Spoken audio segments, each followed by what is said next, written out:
Growing a business is kind of tricky right now. Supply chains are squeezed, tariffs and trade policies are dynamic, and cash flow, it's tighter than ever. You need clarity to come out on top. Without it, you risk falling behind. If only you could hop in the DeLorean and see the future, right? Thankfully, there's NetSuite by Oracle. NetSuite has real-time forecasting to help you move ahead with confidence. This is your AI-powered business management suite and the #1 cloud ERP. Trusted by over 42,000 businesses, NetSuite brings accounting, financial management, inventory, and HR all under one roof. It's your single source of truth, giving you the data and control you need to move quickly. And with AI built in, you can automate the busy work and focus on strategy. NetSuite helps you see what's stuck, what it's costing you, and how to pivot fast. If I were running a business with a lot of moving parts, I'd use NetSuite for full control over everything. Tame the chaos with NetSuite. If your revenues are at least in 7 figures, download the free ebook, Navigating Global Trade, 3 Insights for Leaders at netsuite.com/SPI. That's netsuite.com/SPI. Hey, I get it. You've worked really hard to build up your business, and it's doing great. So great that you need help now.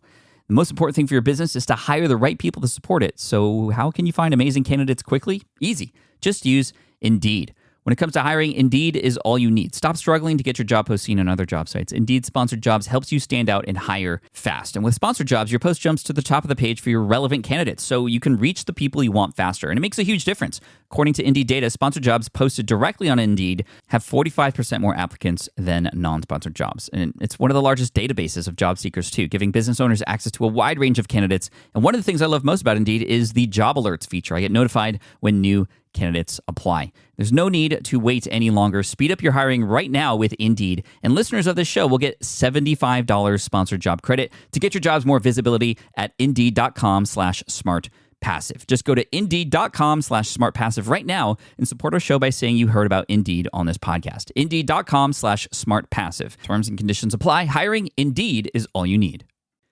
You spent months building towards launch day, but when the clock hits 0, your site crashes. Bots swarm, and loyal fans rage on Reddit. That's not good.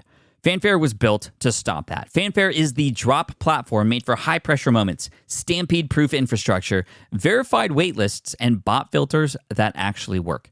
Instead of refunds and rage, you get retention and revenue. And that sounds great to me. Your next launch shouldn't be a gamble. Get Fanfare's 5-step hype drop playbook and learn how to bulletproof your drop at fanfare.io/playbook. Again, that's fanfare.io/playbook.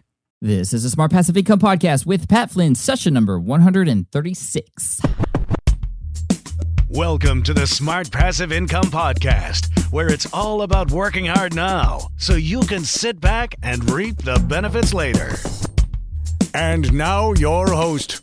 He has a backpack with his name on it. Pat Flynn. Still using a copy-paste website? Break the template trap with Framer. Whether you're overwhelmed by traditional site builders or frustrated with cookie-cutter designs, Framer gives you the freedom to create a site that's professional, polished, and uniquely yours. Framer is the design-first, no-code website builder that lets anyone ship a production-ready site in minutes. It's free to start, allowing you to browse hundreds of pixel-perfect templates or even design something on your own on a totally blank canvas. Add bold animations like appear effects, text effects, parallax scrolling, scroll animations, looping animations, and much more in seconds. The built-in AI handles the heavy lifting, generating starter layouts, and can even translate your entire site to any language. Ready to build a site that looks hand-coded without hiring a developer? Launch your site for free at framer.com and use code SPI to get your first month of pro on the house. That's framer.com, promo code SPI. Framer.com, promo code SPI. Rules and restrictions may apply. Do you know the secret to businesses that are scaling faster than ever? They're using Upwork to tap into a diverse pool of skilled freelancers across various industries. With Upwork, you can find specialized freelancers in marketing, development, design, and more. Experts who are ready to help you take your business to the next level. I've personally used Upwork myself and can vouch for it. Posting a job on Upwork is easy. With no cost to join, you can register, browse freelancer profiles, get help drafting a job post, or even book a consultation. From there, you connect with freelancers that get you and can easily hire them to take your business to the next level. Upwork makes the entire process easier, simpler, and more affordable with industry-low fees. Post a job today and hire tomorrow with Upwork. Visit Upwork.com right now and post your job for free. That is Upwork.com to post your job for free and connect with top talent ready to help you grow your business. That's Upwork.com. Again, Upwork.com. What's up, everybody? Pat Flynn here, and thank you for joining me in episode 136 of the Smart Passive Income Podcast. I'm so excited because we have a great guest on the show, but really quick, I just want to mention something about that backpack that the voiceover guy, John Melly, was talking about. I feel like my backpack has gotten a little famous lately because when I go to conferences, a lot of people are like, where's your backpack if I'm not wearing it? Or they even want to take pictures with it if they see it, which is really interesting. But it's a red backpack. It says, hello, my name is Pat. Similar to what you see on the sidebar of smartpassiveincome.com, which was the purpose of me getting it. And it's worked out really well because I tell people, hey, if you're going to a conference and I happen to be there, just look out for the red backpack. And a lot of people came up to me and they're like, hey, I knew it was you because I saw the backpack. So anyway, just thought I'd throw that out there. So if you're ever at a conference and you see a red backpack that says Pat on it, it's probably me. So feel free to come up and say hi. I'd love to say hi back. Now, anyway, going back to today's content, we have an amazing guest. David Siteman Garland from therisetoTop.com is with us. And what's interesting about David and sort of his journey, and he'll talk a little bit about it in the beginning of this episode before we get into the meat of the show, which is going to be extremely valuable to you, a lot of you, anybody who wants to create a digital course or an online course, because that's exactly what he's an expert in right now. He's helping teach thousands of people do this, and not just like little rinky-dinky, $97 courses. This is like courses that you could charge quite a bit of money for. And we talk exactly about how to create those products and courses, what's it like to sell it and market it, and also pricing is a big topic that we talk about today as well. And this is going to be followed up by an episode with Amy Porterfield in episode 137, where we can take your digital product or any other product that you might have, a membership site, whatever, but it sort of stems along or goes along with this particular episode today. And Amy in the next episode is going to talk about how to create a 3-part video series to help launch that with a bang. So we'll get to that in the next episode. But with this episode, I'm really excited because David is one of the nicest guys I know. He used to have a podcast, actually, with his brand, The Rise to the Top. He was one of the originals to interview successful entrepreneurs. I feel like it was him and Andrew Warner over at Mixergy.com, and two completely different styles, and I love them both. But David, just super friendly. I was on his show, and it was one of the easiest interviews to do because he just makes you feel so comfortable when he's there interviewing you. And I feel like I got a lot of inspiration from David and his podcast from back in the day. But he sort of dropped the podcast, which was a big deal. And I missed the show. But he's gone on to focus on teaching people how to create these online courses. And he's done an amazing job. And actually, a lot of the questions I ask are extremely selfish in this episode because I myself am looking for the best ways to create an online course. And so you're going to hear this conversation. You're going to get a lot out of it. So without further ado, let's welcome David Siteman Garland from therisetoTop.com, who's going to teach us all about how to build online courses that sell. What's up, everybody? I'm so happy to welcome my good friend David Siteman Garland to the podcast with us. I've been on his show a couple times, and now he's on with us. He's going to drop some knowledge bombs. And David, what's up? Welcome to the show. Hey, Pat, what's up, man?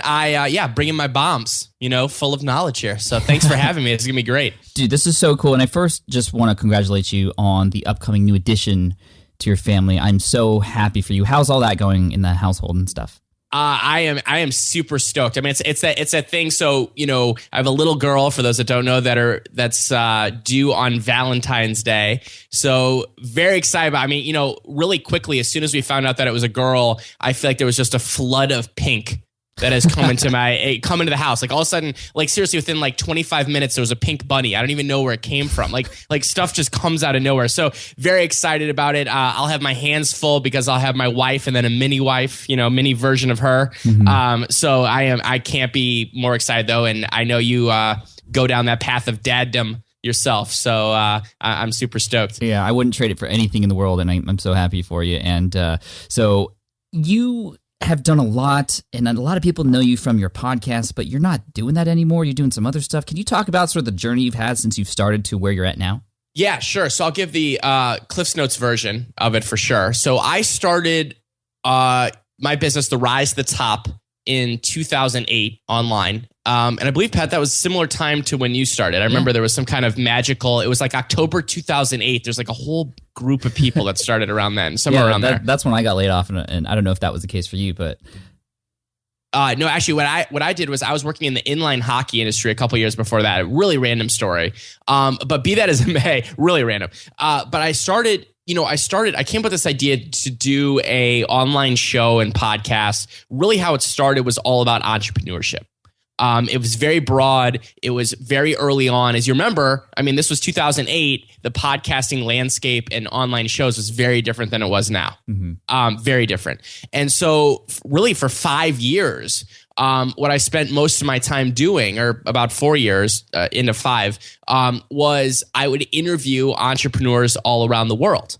Ranging from Tony Hsieh from Zappos to Seth Godin to, this and that, Damon John, anyone that I could get my sort of grubby hands on, I interviewed. And what happened was the business model that I had at the time has evolved big time. And what I did early on was it was all about kind of sponsorships and trying to build the audience and figure out what to do. And again, I had no experience. So everything I was doing was complete trial and error. And where the big shift came in, and this I think is pretty interesting, is that because I interviewed so many diverse people, you being one of them, right, Pat? There's all these different industries that I talked to people in, and not just industries, but just models of entrepreneurship, right? You kind of had like the tech people and the mom and pop people and the startup people. And, as I interviewed people, I started kind of realizing that I resonated the most with this sort of secret online world of, let's call them content creators and people that created their own products and programs and sold them online. Some people call them the expert industry. I came up with a term called mediapreneur to describe those folks. That's cool.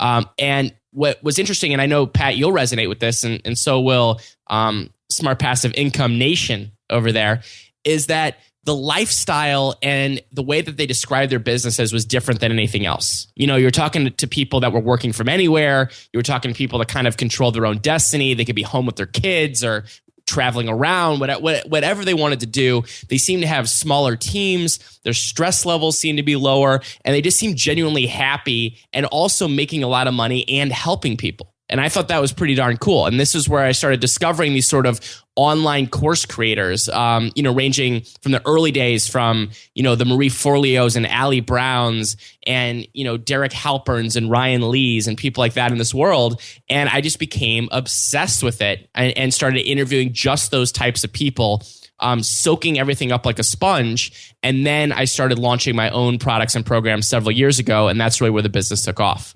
Yeah, I mean, we all definitely, anyone who was following you, and I was one of them, I mean, we definitely saw that shift. And you came out with some videos and were very honest about where you were going, and I appreciated that.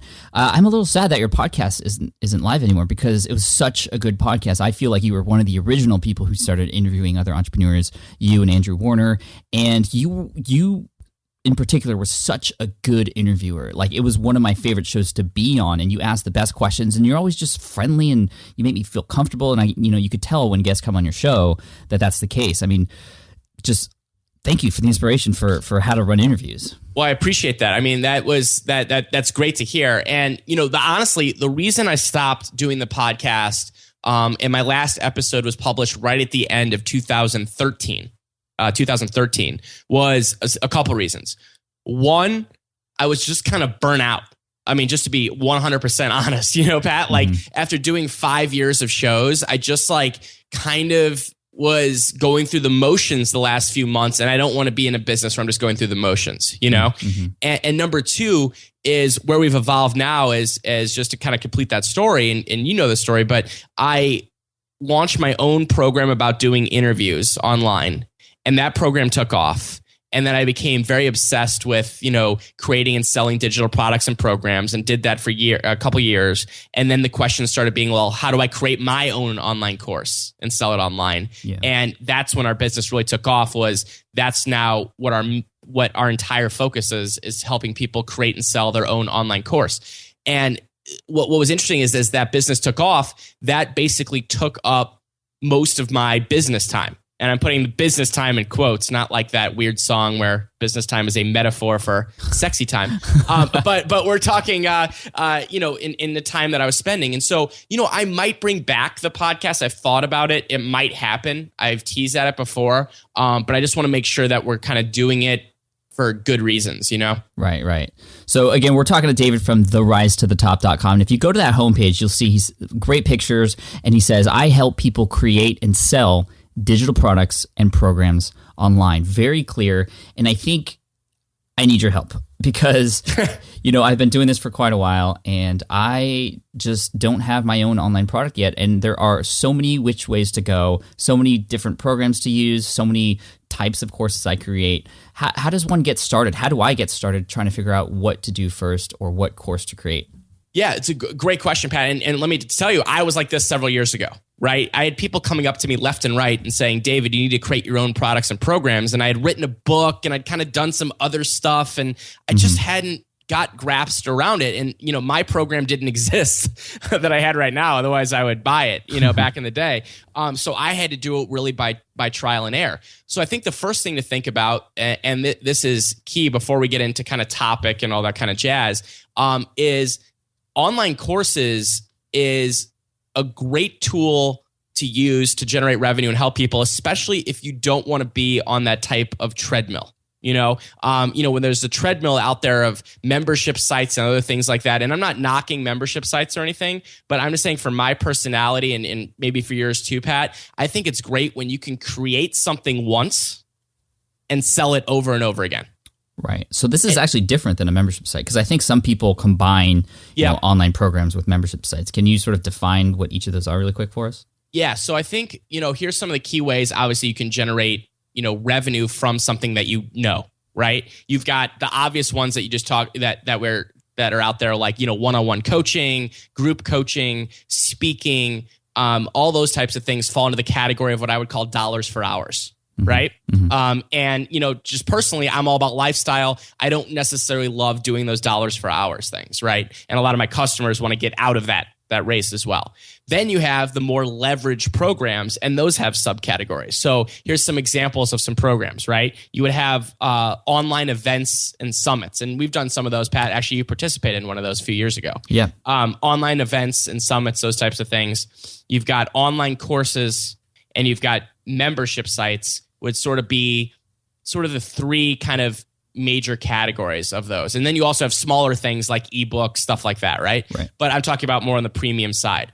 And, the difference, in my opinion, between an online course and like a membership site is that a membership site requires you to put up fresh content every single month. Maybe it's bi-weekly. It depends on how you set it up, right? And people come in and they can go out.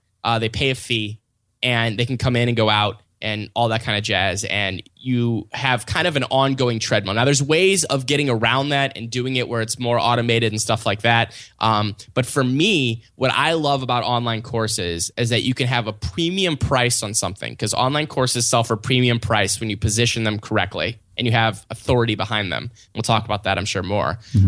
But you create it once and then you sell it. It's that simple. And so, for example, with one of my main online course, you can pay in full or you can pay with a 12-month payment plan, which is, I know, a massive payment plan. It's a massive payment plan, but it's basically doing a membership site without the membership, meaning that there's no new content to create every month. It's just all up there for them. So there's a difference between kind of the methods. And I have just found that online courses and e-learning, stuff like that, is just something that's taken off and will continue to grow in the future as well. Right. So perhaps just calling it a standalone product. Yeah, a standalone product that, again, I think the big appeal is it's kind of like, if you are a type of person that just likes to hammer down, get something done, and then you get to focus on the marketing and the promoting and helping your customers and stuff like that, as opposed to kind of the ongoing content on top of whatever other type of content you're doing as well.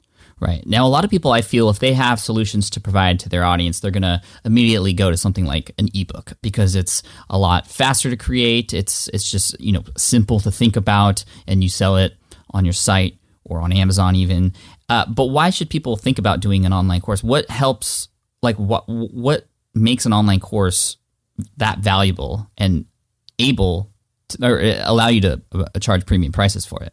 Yeah. So first of all, there's just a value associated with something that's multimedia versus an ebook. Meaning, so when you see an online course, immediately on the kind of the value chain, people are like, oh, it's there's videos, there's downloads, there's stuff like that. It's much more of a premium positioning than say an ebook, which could be easily given away, or it's $2 or something like that, right?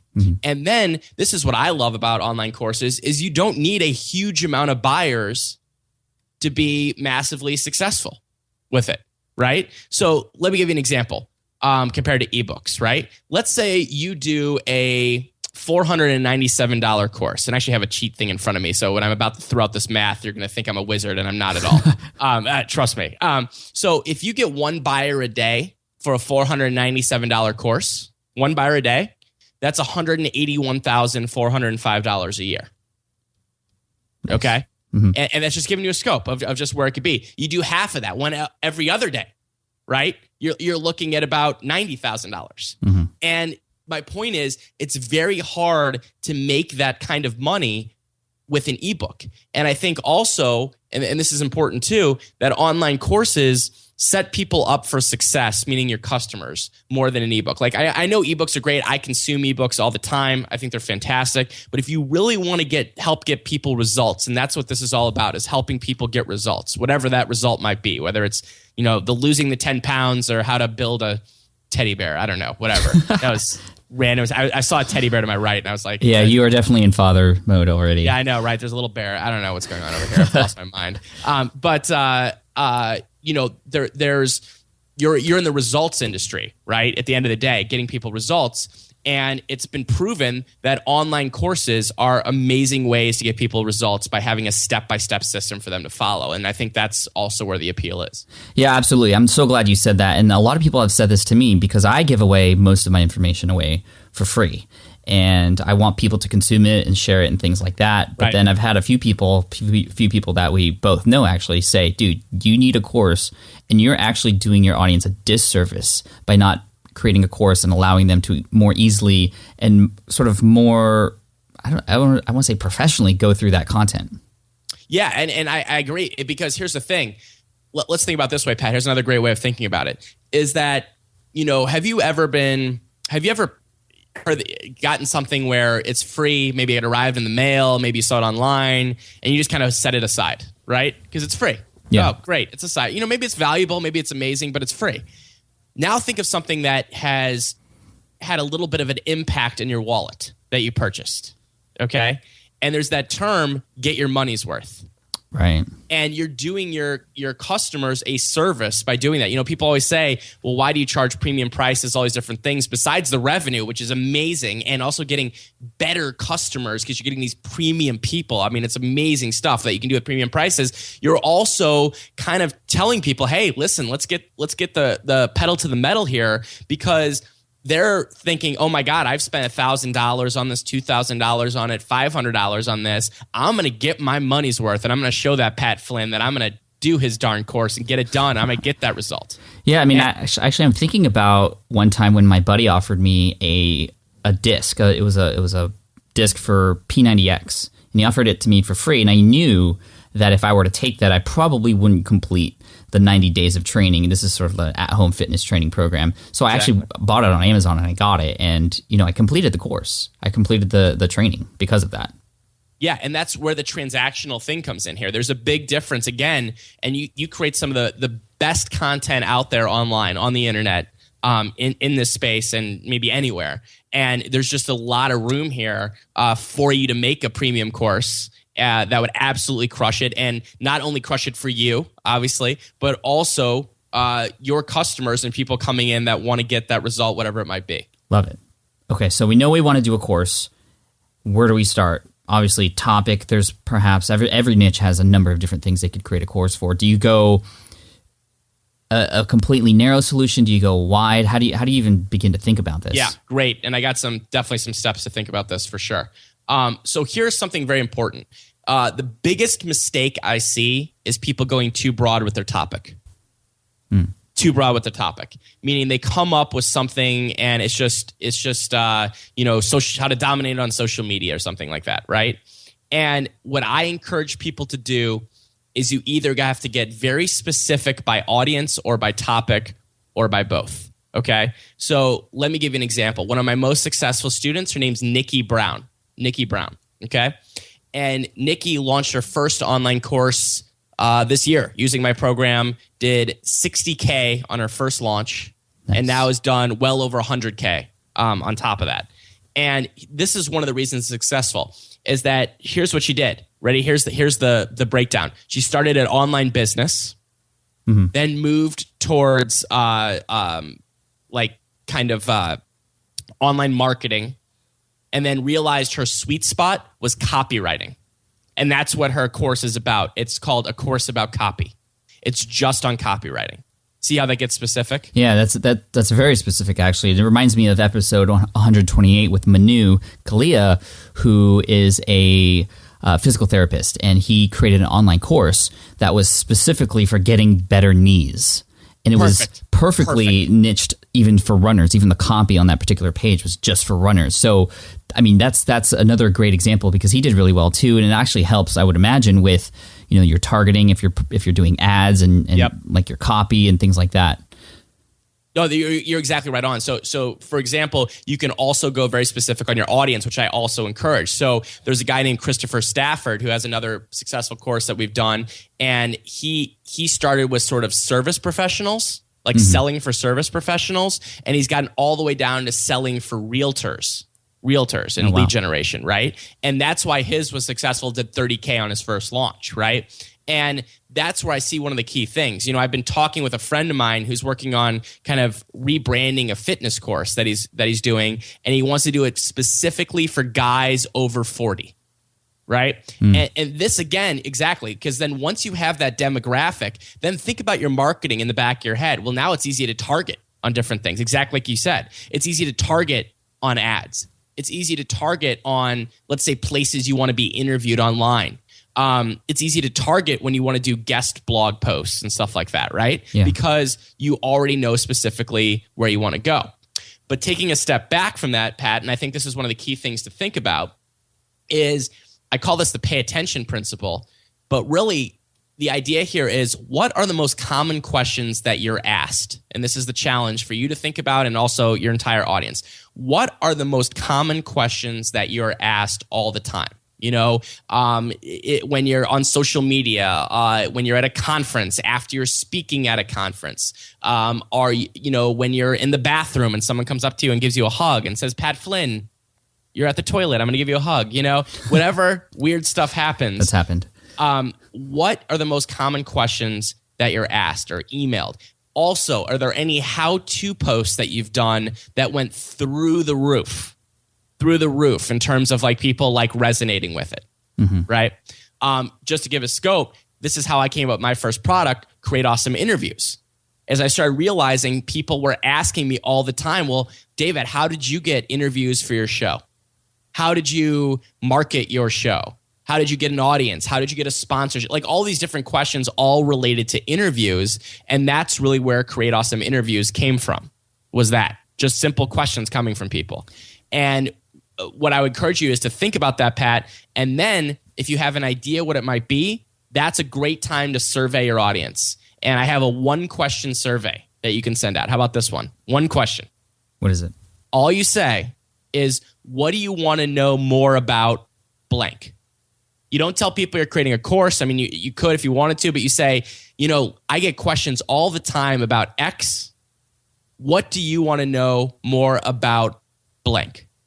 And do you know why you asked that question, Pat? Tell me. The suspense builds. So here's the reason. Number one, you get instant feedback, right? Like you're going to get, and it's not about the size of your audience. I mean, you could get 5 replies, and if those 5 people are pretty passionate, you're going to have an idea that you have a topic that's pretty cool, right? But here's a couple things that are going to happen, and I know this because not my first rodeo. Number one is that you get to pick up some of the language and terms used that might surprise you, right? Like they're going to start writing your course for you here. When they ask the questions, they're basically creating your modules for you. Number two, you'll be surprised, and this is just the case for everyone that's listening to this, if you send this out about your topic, you'll be surprised about how simplistic to you the questions are, even though they're not that simplistic. Mm-hmm. They're going to sound simplistic. Like I remember I was like, what do you mean you don't know how to get Pat Flynn on an interview? You kidding me? Everyone knows how to do that, right? Yeah, send him the rap video. Yeah, that's right. That's right. Everyone knows how to do that. So you're going to start to pick up this terminology and the different things that people use. And that's a great standpoint to start to kick off the idea for your course. Nice. So after you get those ideas, you get some information from your audience. I think survey is an obvious thing to do. And there's different tools for managing that, right? Would you say SurveyMonkey, or would it just a one-liner email be okay? Yeah, well, what I would prefer is something where someone has to like fill out an actual thing, you know, and enter their name and email.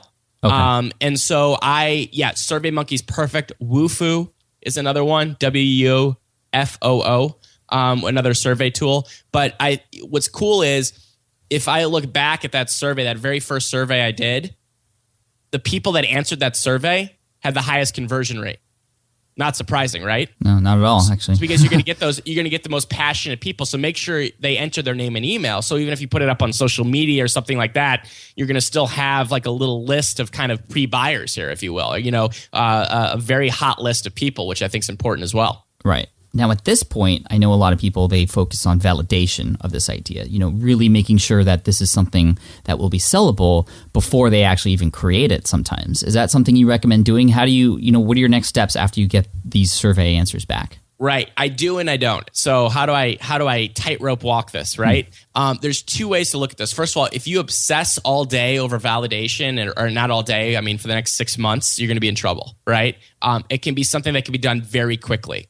Money loves speed, Yeah. And so what I would recommend doing, and this can happen before or after your survey, maybe even before, if you kind of have this topic idea, right? Mm-hmm. Go out there and find other courses on that topic. And I'm telling you right now, if you can't find any, start looking for other types of products and programs that are on that topic, right? Is there ebooks people are buying? Is there other stuff that's out there? Are there associations that people pay to be a part of? Is there other things out there where the key is people spending money on this topic or not? And if they're not, you don't want to waste your time trying to create an industry from thin air. Right. Were there people who were, creating products about interviews before you created yours? So, and then the key is there's many ways to stick out, and we can talk about that for sure. But here's the key. So I went in there and I said, well, what's out there on interviews? And then you might even have to go a step broader than your topic. So I was like, okay, I want to know what's out there about interviews and what's out there about creating web shows, right? Mm-hmm. And podcasts. And realize this was like 2000, this was years ago before there was a million products on this, right?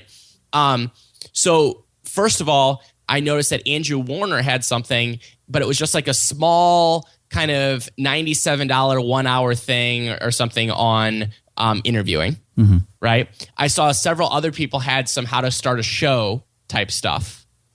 And what I realized with that, and this is an important thing to think about, is that you can always go more specific as long as there's a market for it, right? So I knew that there was people buying products on how to create, let's say, an online TV show, right? Mm-hmm. But then I figured, okay, well, I can go even more specific and talk about basically how to do an online interview show from that. Yeah. Right? There's always ways that you can associate with it. But if no one was spending money on how to create a show or do interviews online, that would, to me, would be a massive red flag. And it's just like going into a bookstore. If you go into a bookstore, is there one cookbook or like 10,000 of them? Right? Mm-hmm. So don't be scared if you see that there's other products and programs out there on your topic. That's a good thing. That's a fantastic thing. Like that you should be kissing and hugging those people that are doing it, because at the end of the day, you're going to bring your own unique teaching style, your own ways of sticking out, your own stories, and you're going to resonate with your audience more than anyone else would, which is why it's going to work. And that's such a critical thing. I hate when people are like, well, I went out there and I saw it. There's already courses on snowboarding. Well, not done by you. So, let's get going on that. Yeah. And thank you for mentioning that, because that's something even I've personally struggled with. And I know a lot of people who are, out there and they're doing the research and they see these other courses, other people who are doing the same things from, even before they even start blogging. They're like, oh, there's a blog about that already. And there's an online course about that already. I totally agree with you. Yes, that actually is good because there's a market for it. And, like how did the Segway do when they tried to reinvent walking, right? Like I only see them on the boardwalk in San Diego, like in little tour groups, right? Didn't the guy who started Segway die on a Segway? I'm I pretty think sure I heard that happened. that. Yeah. I think we're going to quote that as unofficial facts today here on the Smart Passive Income podcast. No, but I mean, it's true. I mean, don't be afraid if those products already exist, because you're not going to copy them and create the same product. You are just getting kind of inspired and validation from those products. That's right. That's right. Okay. Now we have a product idea. It's validated, perhaps. You know, there's other courses out there. We even maybe talked to a few of our audience members specifically about what we want to do, and they're getting excited about it. Okay. Where do we go from there? There's a bunch of ideas in my head on what to put in this particular product. How do I organize that? And how do I best share it on a platform? Right. This is the moment where you panic. No, I'm just kidding. This is no panic at all. Oh, and by the way, another kind of pro tip here, Pat, is that someone like you, and also I'm sure there's a lot of mini Pats in your audience as well that have maybe a wide variety of topics and things they could do, right? Mm-hmm. At the end of the day, for your first course, you got to choose one.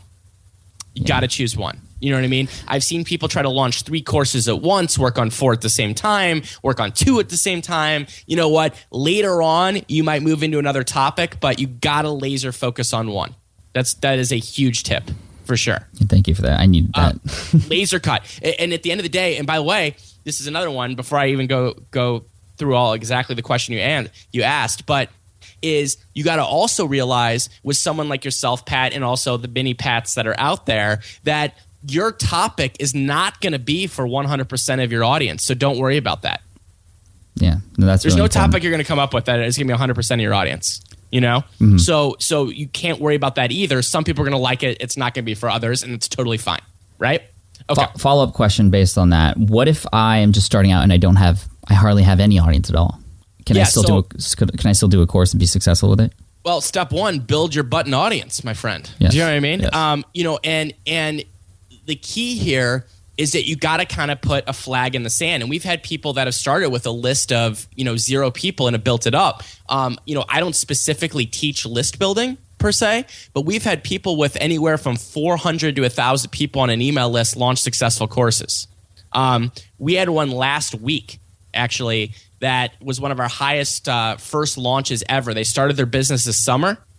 Now, and then they built their list to about 1,300 people that are interested in online brand building. Mm-hmm. Great with design. Launched a course last week. I think did $62K in sales. Wow. $62K in sales. So it's not necessarily the size, even though that does matter. Wink, wink. It's about the quality of the audience that you bring in. So yes, you can get started from scratch, but here's a big tip for getting started from scratch, Pat, is when you're starting a platform, is you have to invest in quality design. Yeah. And I know that sounds like, what? Where did that come from? But when you're starting out and people come to your site and you're putting your flag in the sand is that you are the skateboarding expert, right? And you're Mr. Tricks or Mrs. Tricks of skateboarding. It's got to look good. Even if you're just getting started and this is your first website and you're just getting started yesterday, investing in that design and looking like a pro is going to put you light years ahead of the other people that are throwing up this sort of crap template, if you will, when you get going. So yes, you do want to start with obviously list building. I think people to create an online course, if I were to rank them in who's best positioned to do it, because I'm not going to get out here and BS and say everyone should be doing this because it's not true, right? Mm-hmm. Is one, and this isn't necessarily in order, but 1 and 1A are either someone that is making money now dollars for hours in some form or fashion with their expertise. So one-on-one coaching, group coaching, something else, and they want to productize that knowledge. That's obviously someone that's well-positioned to create a course, right? Mm-hmm. Number 2 is content creators online. You've got a podcast, you've got a blog, you've got a, funny cat drawings. I don't know what it is, but whatever you're doing online and you've built some kind of audience. It might be 500 people, but you've built some kind of audience. It doesn't matter if you haven't sold to them anything ever. You're still extremely well positioned to create a course if you've got people that know, like, and trust you, even if it's 27 people. right?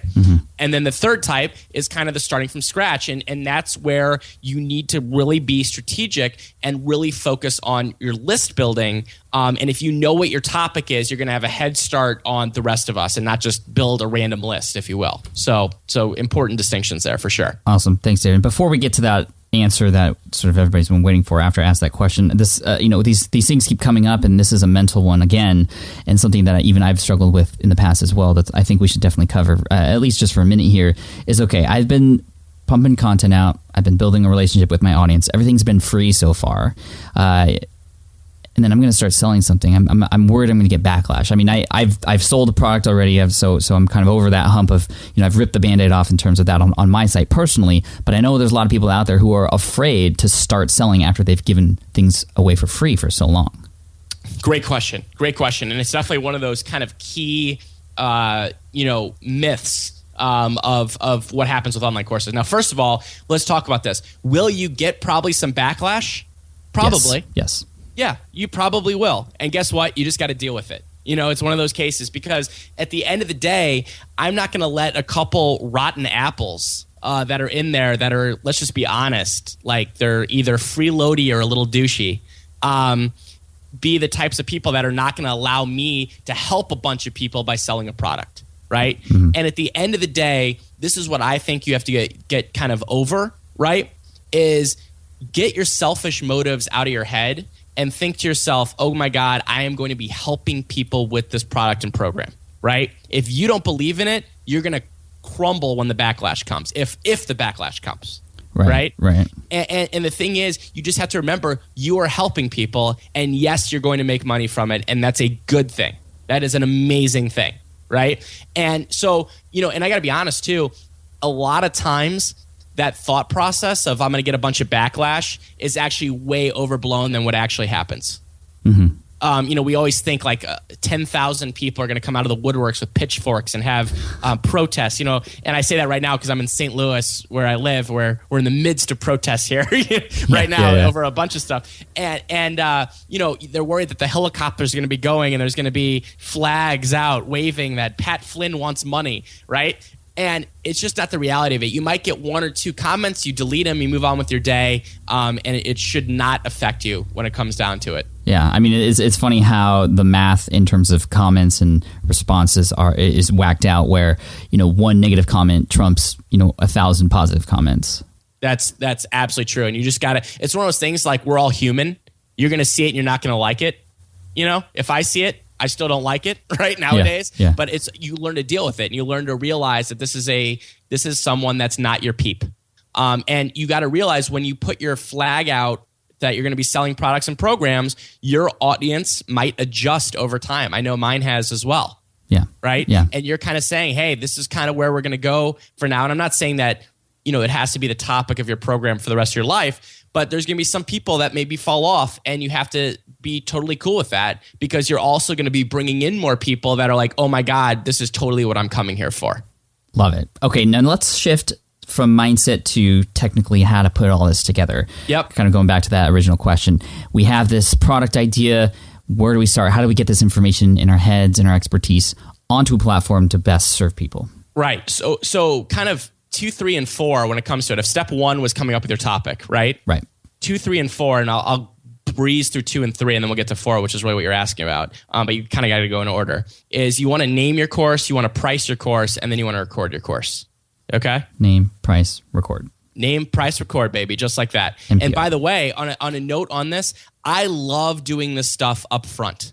Now, you are welcome to go out and do it live, right? Like, you could sell and say, hey, we're going to do a 6-module course, and the first module is going to be next week, right? And you could do it live. I actually am not a fan of that. Interesting. I'm not saying you can't do it. I've had customers do it, and they've had success with it. But here's the thing. I would much rather have people record it all beforehand and get it up. Because here's why. You're going to be out there busting your butt marketing and promoting this and creating marketing funnels and all the good stuff that has the right people buy. And if you're also worried about the PowerPoint for next week and you got to go on live and do the things, it's going to be a lot of overwhelm. This is true. I mean, I've done this in the past, even when I started with the Niche Site Duel back in 2010. I did a sort of online coaching thing that was going to turn into a membership site or a course. And I took 6 weeks, or maybe it was longer than that. But anyway, every week we met on a webinar. And essentially I was creating the course as I was going, getting feedback from people who were there, what's missing, giving homework and things like that. I thought that was the perfect solution, but it was completely overwhelming to think about, okay, how am I going to help this sort of beta group of users or students and also create a product at the end of this? Right. And also, and I'm not, again, this is just like an opinion thing, and I've had customers do both, right? Because at the end of the day, you can choose which way you want to go, right? I can just offer kind of what my experience has been. And I've seen people that have done it well, do it live, and they just kind of package up, then they have the recordings that they can sell, right? Right. But the other challenge of that too is that there's some people, and by some people, I mean a lot of people out there, they kind of want it all. Yeah. They want it all. They want to go at their own pace. They want to devour. They want to like rock out like 6 modules in a night because they're like hyped up on coffee and God knows what, right?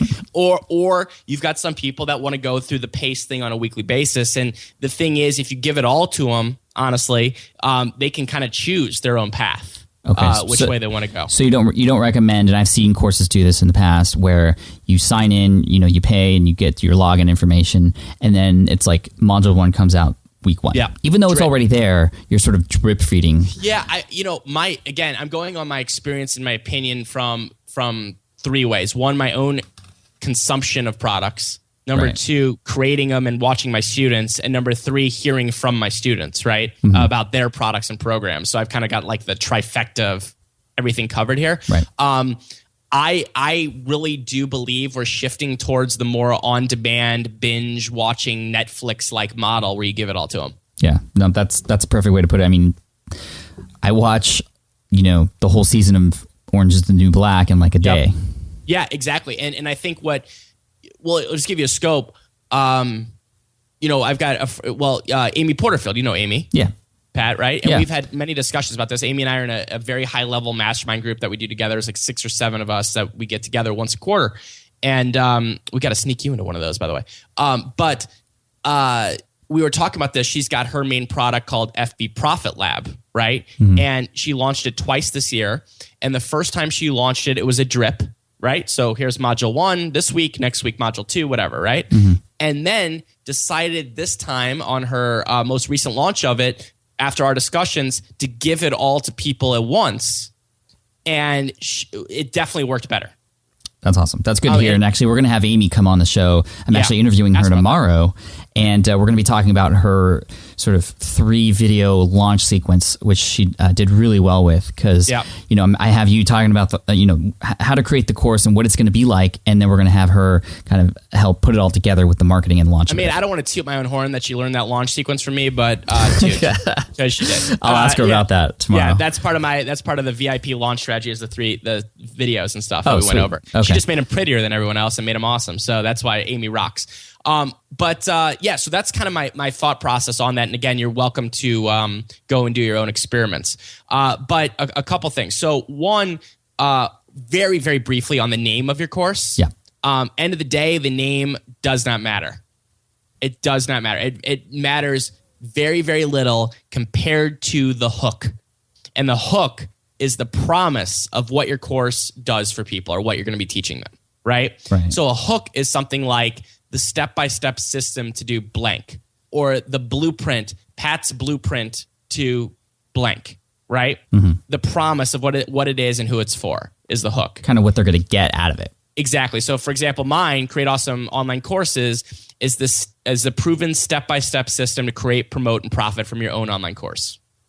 Nice. Right? Nice. Simple. Nice. And we've had that across the board. So the hook is what matters. It's kind of your little spicy nugget that you give people there. The only thing that really matters with the name is you want to make sure that the URL, the .com, is available. Because I'm a big believer that when you're creating premium courses, you want to have it on its own .com. Thank you. I was about to ask about that because a lot of people have their own courses, but it's sort of, the home URL / and then the name of the course. You prefer it to be on its own site. Oh, Why? For sure. Why is that? Few reasons. Number one, branding. Okay, because each course is almost like a little sub brand of you, right? That you do. Okay. Number two, is ease of repeating things, like when you're in an interview, on social media, anything like that. Like, I don't want to be like, hey, Pat, if you want to check out my course now, go to theRiseTop.com/files/blog/courses /create awesome online courses /monkey/Pat Flynn, right? Spicy nuggets. /spicy nuggets, /. Instead, it's like, hey, createawesomeonlinecourses.com. Cool. Right? Cool. It's just for a simplicity standpoint when it comes for naming. Okay. Okay. The next thing is pricing. Really fast on pricing. This is so important. And this is something I learned, and thank God I learned it by accident. I was going to originally price my course way too low. My first course, way too low. I was thinking I was going to do like $97, something like that. And I had 2 conversations with 2 people that changed the game for me. And I want to share a quick nugget from that, if that's cool, Pat. Please. I spoke with Marie Forleo and I spoke with Ryan Lee. Okay. And they gave 2 very good perspectives. Ryan was saying that the same effort is required to promote and be successful with a low end versus high end pricing. And I was like, that's super interesting. And I found that to be very true. So from a marketing perspective, whether it's a $97 product or $497 product, you're going to put in the same amount of effort. Yep. Same amount of effort. So why not go for the gusto there? Right. Okay. The other tips that came in here, and this was Marie's, was repeating what I said before, was that you're doing people a disservice by pricing too low, just like you're doing people potentially a disservice by having it free. See, I imagine some people in my audience right now saying, that's a bunch of baloney. Like, you're just kind of making an excuse to charge more. No, I strongly believe it, because I'm telling you right now, if you look at something that's 2 courses next to each other, let's just say the courses are on how to publish on an Amazon ebook, okay? Just made that up or whatever. And there's the $97 course and there's the $997 course, okay, that are sitting right there. I'm telling you right now that there's people that are getting more value without, let's just say, all things being equal, from the $997 course. And the reason for that is that exactly thing about hitting people, where if you really care about the results of your customers, you got to make sure that you're weeding out all the crappy people. Does that make sense? Yeah, it does. It does. Yeah, I mean, at the end of the day, we could call it fluffy or whatever, but then go ahead and bust your butt and make a $9 course and see how it goes. Because I'm telling you right now, higher price courses bring in more premium and more awesome people. It's just a fact. And you're going to get rid of the bottom feeders by doing that. Right. And people are more likely to take action too. That's absolutely correct. So, for example, and I've talked with a lot of people that have, products and programs in a variety of price ranges. It's the 90-10 rule. 90% of the problems, complaints, issues, lack of results come from the bottom percentage, the lowest cost item. Now, here's a counter to that. But I want to help as many people as possible. Well, then, go start a charity. Go start a nonprofit. Do you know what I mean? Because some people, I'm sure when you price that high, and we're just spitballing here. I'm not, totally. Some people can be like, wow, that's way out of my price range. I'd love to take this course, but I can't afford it. Listen, I've had someone offer me $19 in a book for my $1,000 course. Do you know what I'm saying? Like, you're going to get people that are going to come in and just say, I can't afford it. You're going to hear every sob story under the sun. I'm sorry. I mean, it's just a reality of it. I might sound like kind of harsh when I'm saying this, but I don't mean to be. But like, the funny thing is, but you have to stick with your laurels about what you're doing and who you're helping. And you say, well, you hope you can come back and, at some point, and, we don't compromise on anything, ever. Yeah. And I tell my students to do the same, because at the end of the day, this is the difference between like a Saks versus Walmart. It's an old analogy, but it's very true. And if you want the discerning customers, you have to be in that price and brand range of doing that. And that's why I encourage my students and people learning from me to price themselves in the top 10% of their market. The top 10% of their market. Yeah. I mean, we've talked about pricing before with Ramit, and we'll put links to those interviews, because we've talked specifically about pricing strategies, and he even talked about how when he sold his first product, he sold it for like $4.95. Yes, something like that. His guide, and now his courses are much higher, but he's doing much better, and he's helping a lot of people too. Right, and by the way, back to my harsh statement before about starting a charity or nonprofit, right, is that you can also point to people that can't afford it right now to free content. Yeah, that's what I do. You know what I'm saying? And like, and you know, part of this is, remember you mentioned that free video series, but with that Amy, you're going to talk about that, and I'll let her talk about all that kind of good stuff. But we have a free video series. We've got free cheat sheets. We've got free this, we free that. You point people to that and you say, hey, here's some great content to help you. So it's not really like you're just like telling them like, you know, go screw yourself. Yeah. It's not, I would not encourage doing that. But like at the end of the day, you're going to say, hey, here's my great free stuff. But if you want to take your game to the next level and you're ready for it, here's my premium stuff. And if they don't want that or they're not ready for it, they're not the right customer. Yeah, and pointing people to those free videos is great. Actually, Michael Port just did a launch for his public speaking course, and I'm going to be taking that. Cool. Those videos leading up to that launch were amazing. Like, I would have paid money just for those. And then, you know, now I'm in his course. But, you know, I think Amy said on one of her latest podcasts about the video series is she wants people to, no matter if they buy her course or not, to come away with something amazing from those videos leading up to the launch. You're actually teaching stuff in the videos, and that's what's critical. So, but it's a great point, and it's a good question, and it's a shift in mindset. And as you get into this, you're going to start realizing that it is very true that you're going to get the discerning customer, and you're going to have some people that maybe aren't a great fit, and that's okay as well. Right. But back to kind of what we're talking to in terms of recording the course and getting it up. You know, there's a lot of different options here, and there's a big myth here that the technology is going to be insanely difficult and confusing, right?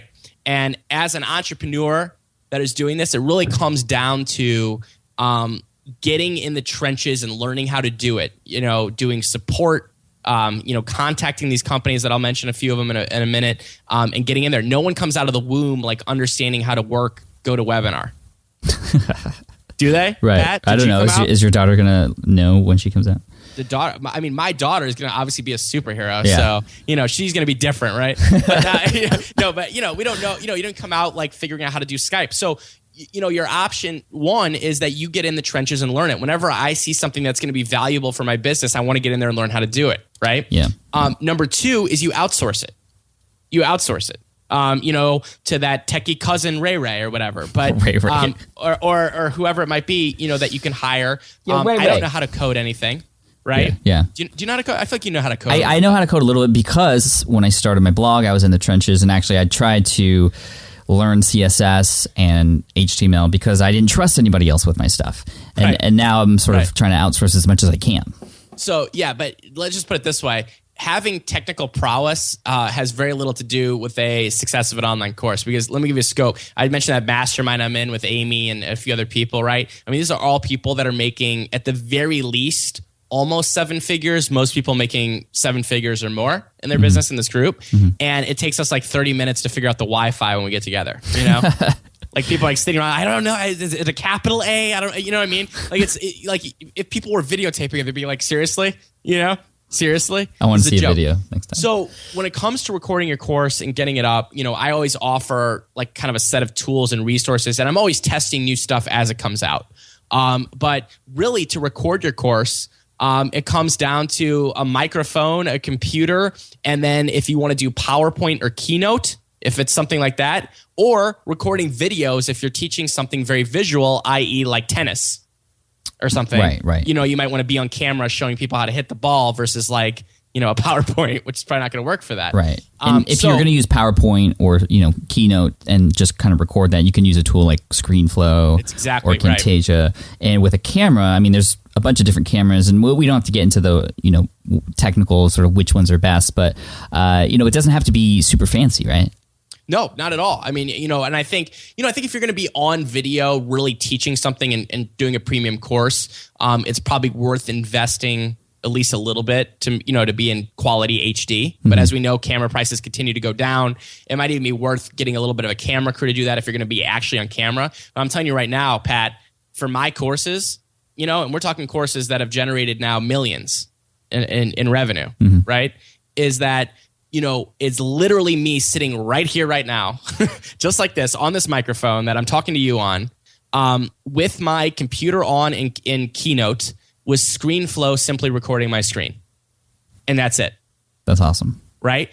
And then you can always offer other goodies in your course, right? So, for example, you can offer, maybe if you want to show people how to do something, you can create a screencast on your computer. So let's say I wanted to show people how to use an email autoresponder. I wanted to show people how to create an ad on Facebook. I could just obviously not use PowerPoint, I could be on there and just record my screen. That's another thing that you can do is screencasts, which is another great tool for your course. And then what I always recommend is having a great way to think about this, Pat, is that your job as a course creator is to get people to their result as quickly and safely as possible, right?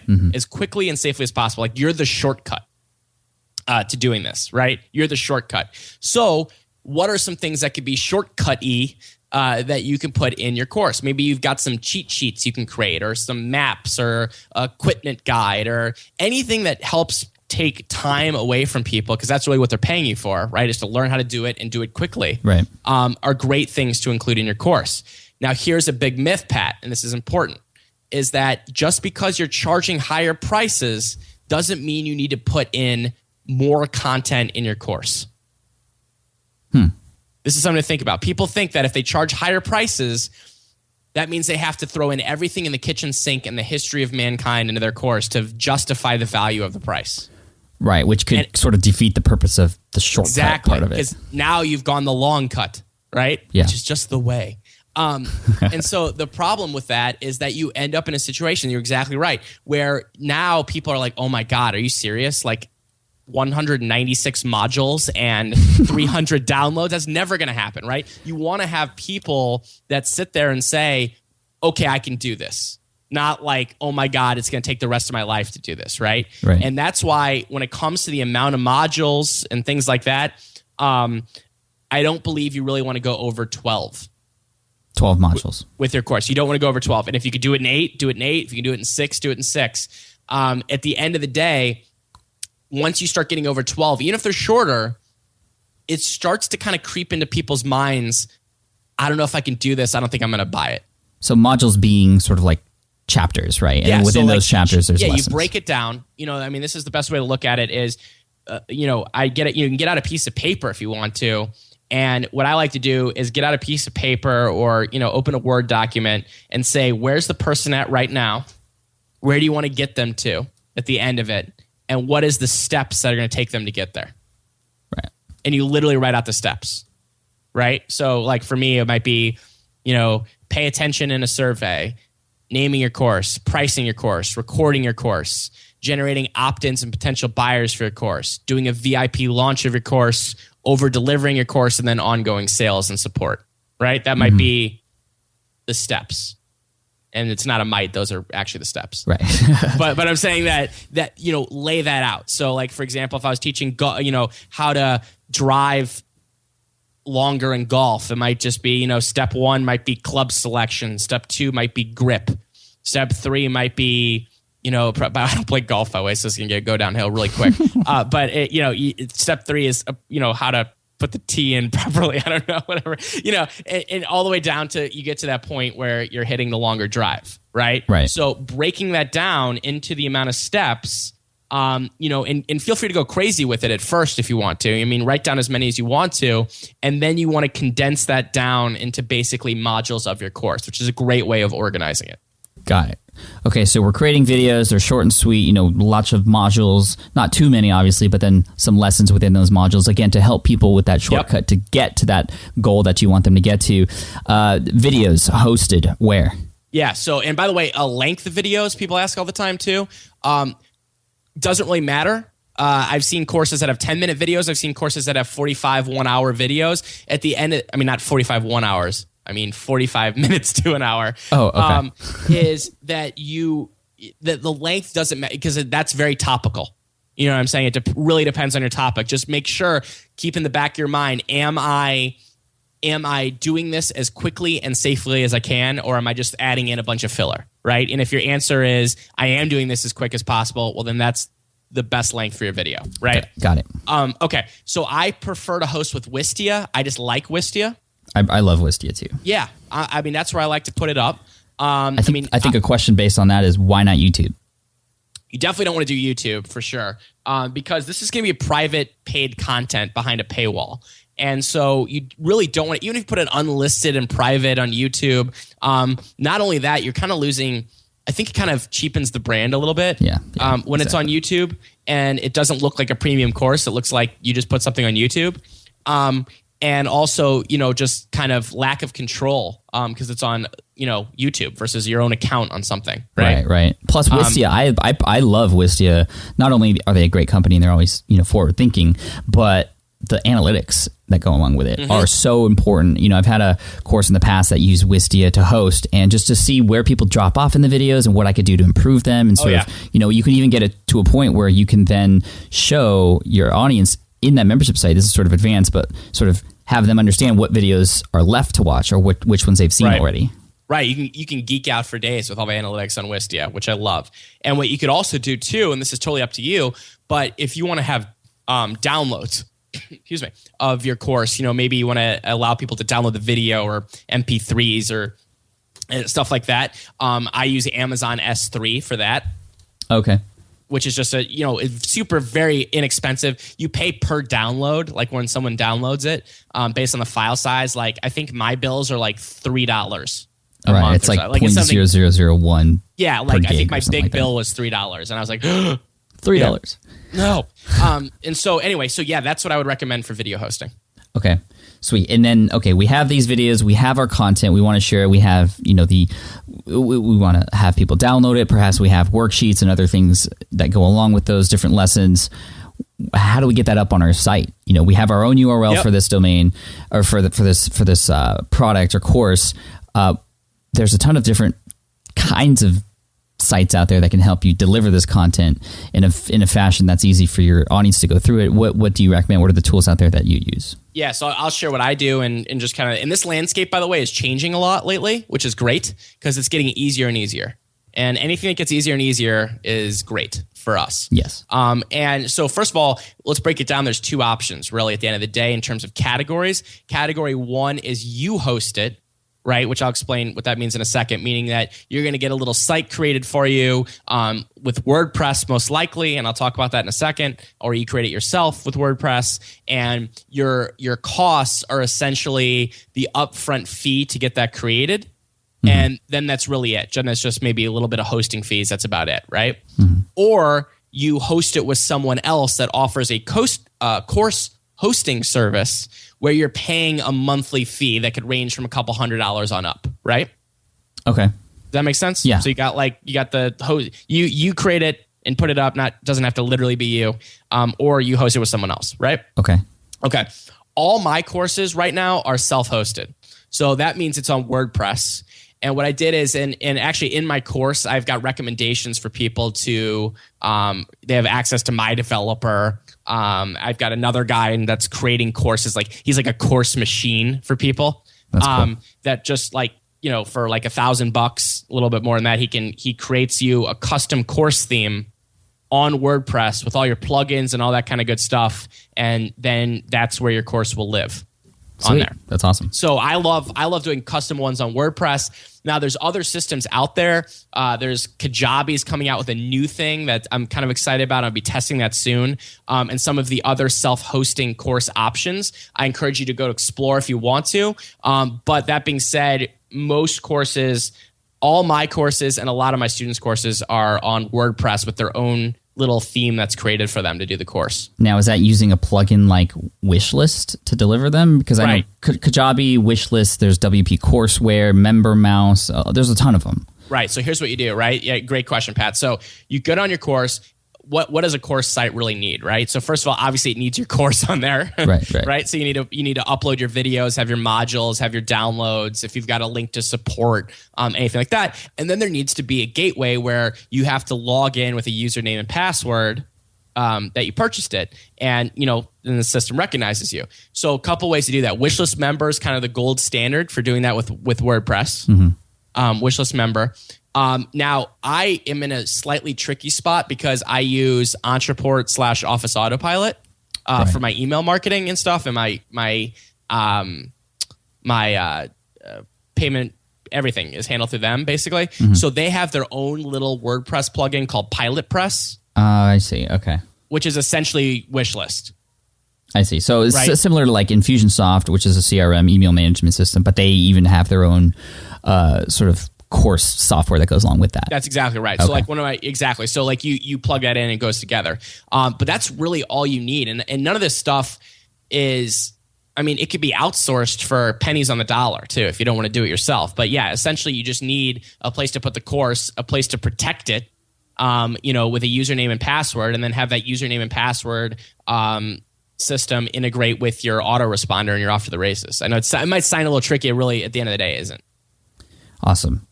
And then our course is up, and then we can start selling it. Then your course is up, and you can go fly to, sail to Bermuda, relax. No, the work begins then, right? Really, the key to selling a course is you want to create valuable free content that leads up to that sale. Uh-huh. And that valuable free content is behind an email wall. Okay? I see. So my great tool for this is lead pages. So to you, Pat, we're both great affiliates and users of lead pages. Mm-hmm. We both are. It's the easiest way for creating opt-in pages and also these types of pages I'm going to mention. But at the end of the day, a big mistake that people make with courses is they do all the things I just told you, Pat, and they create, let's say, a sales page one way or another, and then they send out a list and they're to link to everyone and say, go buy. Yeah. Everyone buy. Go to the sales page, right? And they hear crickets. And that's because the launch is a process. And obviously Jeff Walker made this famous, if you will, but a launch is a process that takes people from a free piece of opt-in content to more opt-in content, then to a timed launch that has set start period and end period where the cart is open. Okay. And that's, at the end of the day, what you're going to do. So, for example, that's why I recommend a 3-part video series for doing this, right? Mm-hmm. And people can opt in for the 3-part video series. You go through 3 videos, and essentially I'm giving you obviously the very Cliff Notes version of this here. Right. Is they go through the 3 video series, and then at the end of the video series, they get a pitch for the course during a certain period of time. And I can't emphasize that enough. Scarcity and having an actual period where your course opens and closes is critical to sales.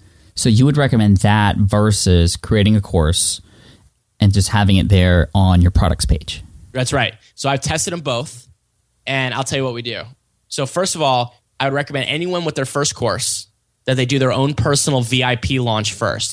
And I teach this in Create Awesome Online courses, but you do your own personal VIP launch where you're launching just to your own people, right? Mm-hmm. And you walk them through this. It's kind of like a test. It's sort of like a real beta test, but it's the actual launch to your own list. No affiliates, nothing like that, because it's going to be very hard for a lot of people to get affiliates and partners and things like that if they're just getting started or this is your first course, because you got to kind of prove it yourself. Right? So at the end of the day, you do a 3-part video series. You do a 5 to 10 day launch period where now they're getting the sales emails. The cart opens on date X at a certain time, and the cart closes on date X at a certain time, right? Mm-hmm. And now the question is, and this is what people say, well, now what do I do? Right? Yeah. And the mistake that I see people do, and I know this mistake because I've done this mistake as well, is that you then just put it up there, right? You just put it up there, and maybe it's just a sales page. You say, hey, now it's just available for sale.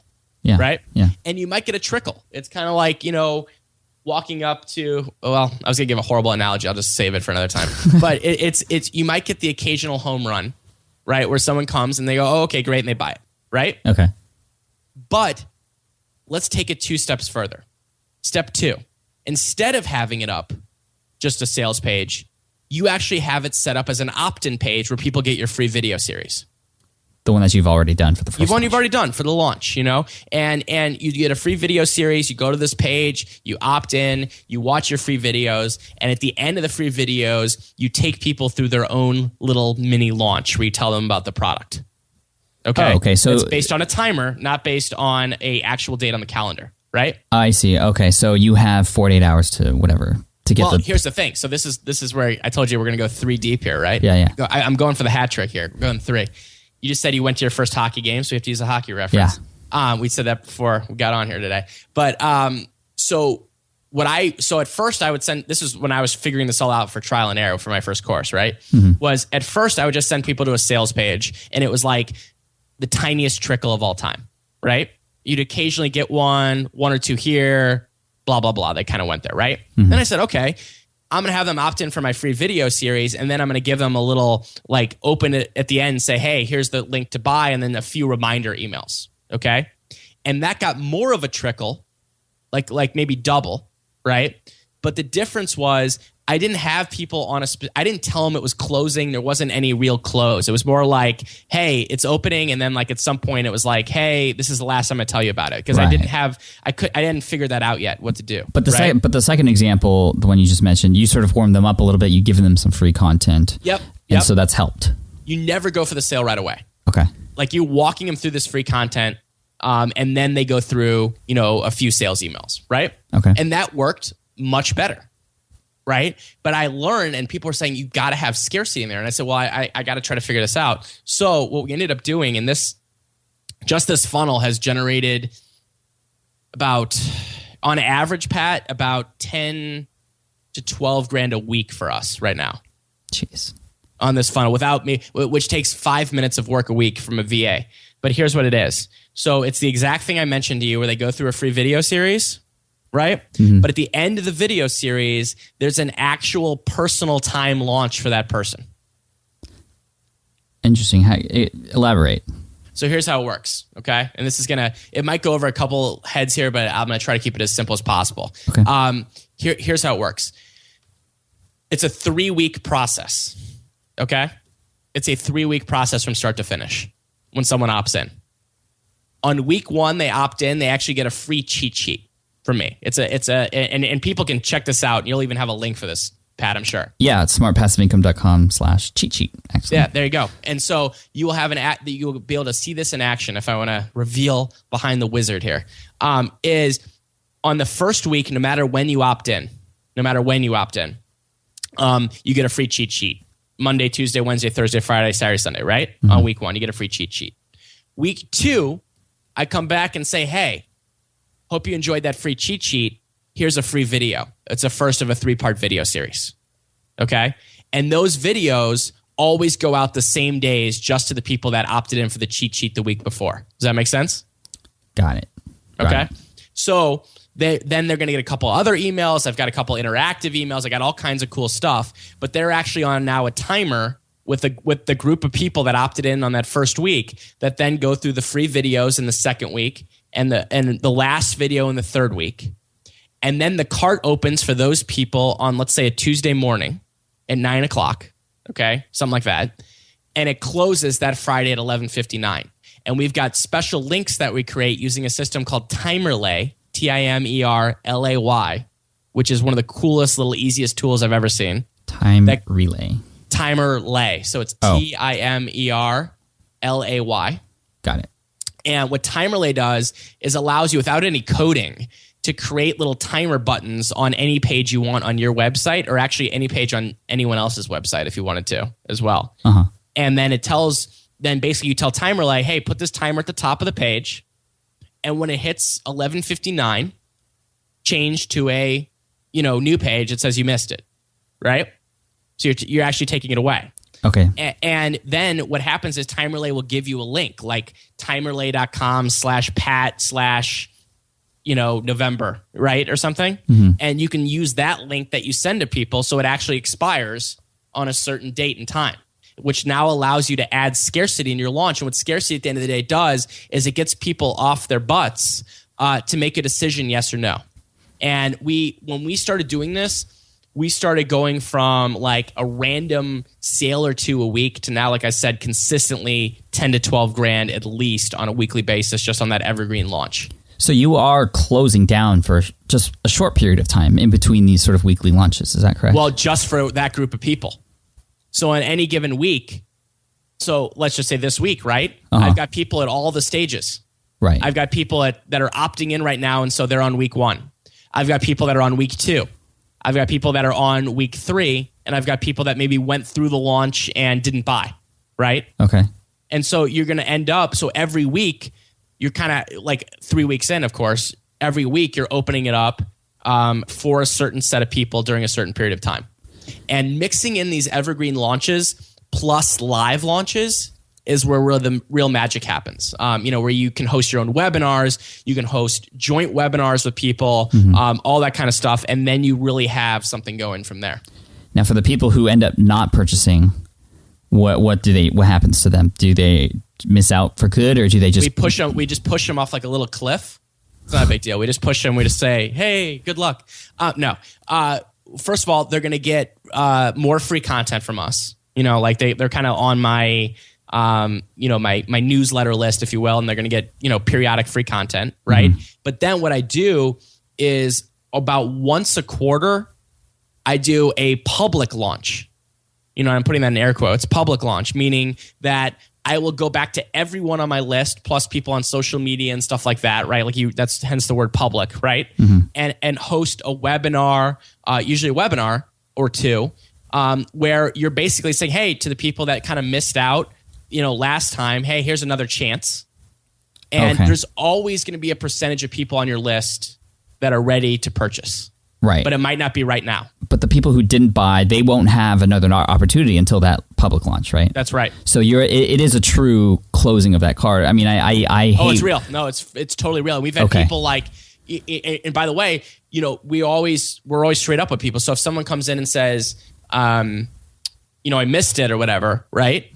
We just say, well, we're sorry you missed it, but keep an eye out for the next webinar that we do. And there'll be another opportunity to get in at that point. We don't kind of, the easy kind of lazy thing to do there is like give them a secret link and say, hey, you actually can still register. Yeah, but you're going to lose. I don't like that. Yeah, you're going to lose that whole trust and it's also, you made a promise to those people. You said, hey, it's going to open Tuesday, close Friday for you.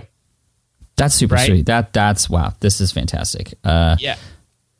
And so between sweet. that's how we've been able to, generate. First it was baby steps. My first course did 19,800, Pat, in its first launch, right? My very first one to 400 people back in the day. And now, fast forward, then a couple years later, we were able to do 7 figures in 24 months, which I thought was great, right? And now it's well over 7 figures in 12 months. And it keeps growing. And it's just, you keep learning these things over time, but it all starts with these little baby steps. I know some of the last probably 10 minutes we talked about here was some more kind of advanced steps, but I think that giving everyone the full scope of this, and you included, Pat, is good to see kind of what's possible over time. Yeah, I love that. Dude, and we've kind of done, we've just provided a ton of free content just now. And I would love for people to kind of check out that process that you have and also get a hold of that cheat sheet, which of course gets you on David's list. I mean, we're going to be honest here. And that link I'm about to give you, that I gave you earlier, it is an affiliate link for David's course. So if you end up wanting to know more about courses and getting help from David and his training, I do earn a commission if you go down this road and finally end up purchasing. I just want to be honest about that. And so if you want that cheat sheet that David was talking about, what is the cheat sheet? What's on that? Yeah, so actually, we discussed a fair amount of it today too, which is good. So this is going to be a lot of reminders and also even more stuff we didn't talk about today.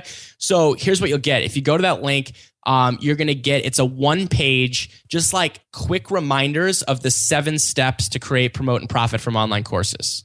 So it's going to be like my little timeline for you of the 7 steps and some kind of bullet points on each step. And then as Pat mentioned, after that, I'm going to have more free stuff for you where I'm going to flush out more stuff. And just like Pat mentioned earlier too, my free videos, and I would encourage you to do this when you eventually decide if you're going to do your own course and do your own videos, they're real teaching videos. It's not like some weird hypey, like I'm going to tell you the secret, but I'm never going to tell you the secret type thing, right? Like it's like actual me walking you through how to come up with a course that sells. We've got other cool stuff in there too. So you'll get all that over the next few weeks for sure. That's sweet. I mean, David's a great example for everybody out there listening to this now, just how to do this right. I mean, that cheat sheet is just like you said, 1 page. You don't need to create a super long ebook to give away. It's preferable if it's easily consumed. And so are you giving your audience something like that? So if you want to check out that cheat sheet, go to smartpassiveincome.com/cheat sheet. Just one word. David, you rock, man. Thank you so much for coming on. We went over an hour, and I appreciate you spending that time with us today. I didn't want to I didn't want it to end because. Oh man, I could keep. It's just we could have a joke there too. But Pat, it's been great. It's always a pleasure talking to you, my man. I mean, you're doing amazing stuff here with your peeps and Smart Passive Income. I mean, it's just absolute pleasure to it was an honor just to talk to your audience and you and keep it up, my man. Thank you. Well, for everybody out there, David was a huge inspiration when I got started to, just put personality into your brand and to just be honest. And that's something I learned from you, and I'm happy to pass that forward. So I'm so honored to have you on the show. And thanks again. Get that cheat sheet at smartpassiveincome.com/cheat sheet. And we'll hang up and I have some final thoughts for you guys. Thanks, David. Thanks. All right. I hope you enjoyed that interview with David Siteman Garland from therisetoThetop.com. And actually, if you'd like to get his cheat sheet, it's completely free, 7 proven steps to creating, promoting, and profiting from online courses, you can head on over to smartpassiveincome.com/cheat sheet. It's all one word. smartpassiveincome.com/cheat sheet. And again, when you go through there, you're going to get that free cheat sheet. It is very valuable. But remember, like David and I talked about, he's going to take you through that sequence. And I want you to pay attention when you go through that, what emails you get, what is in those emails, and kind of the experience. Whether you watch those videos or not, just see what it's like, because this is a proven strategy that has helped him go from 0 to over $1 million in online courses in less than 24 months, which is awesome. So check it out again, smartpassiveincome.com/cheat sheet. And of course, if you want a little bit of handholding from David and join his course, you can definitely do that too from there. And that's how you would get started with that anyway. I also want to thank today's sponsor for this episode, which is lynda.com, one of my favorite sites lately because it is the easiest to use and a very affordable place to learn. With one low monthly price, they give you unlimited access to over 100,000 video tutorials ranging from topics like business skills to communication, leadership, management, productivity, online marketing, and even specific tutorials on how to use different types of software, ranging from Final Cut Pro all the way to email management software and even Photoshop, which is really cool. I'm using the platform myself. It's really cool because there are new courses added daily. You can actually learn on the go with their mobile apps too. And these videos, they're not just like little, YouTube homemade videos. These are like really high quality studio production quality, easy to follow video tutorials. They all come with a lot of tools to help you in your journey too with whatever you're trying to learn. So you got to check it out, and you have to try the free trial. It is unbelievable once you get on it. If you go to lynda.com/SPI, you can try for 7 days for free and get access to all of the courses they have to offer. Again, lynda.com, that's lynda.com/SPI. Thank you again so much for listening to this episode. The show notes and the resources and all the links mentioned, including today's sponsor, lynda.com/SPI, will be available at smartpassiveincome.com/session136. That's your shortcut for all those resources. Again, smartpassiveincome.com/session136. And lastly, as a reminder, if you want to get that cheat sheet that David talked about to go through that process, but also get access to that cheat sheet because it's awesome, you can go to smartpassiveincome.com/cheat sheet. Cheers, take care, and I'll see you in the next episode of the Smart Passive Income Podcast. Thanks. Peace. Thanks for listening to the Smart Passive Income Podcast at www.smartpassiveincome.com.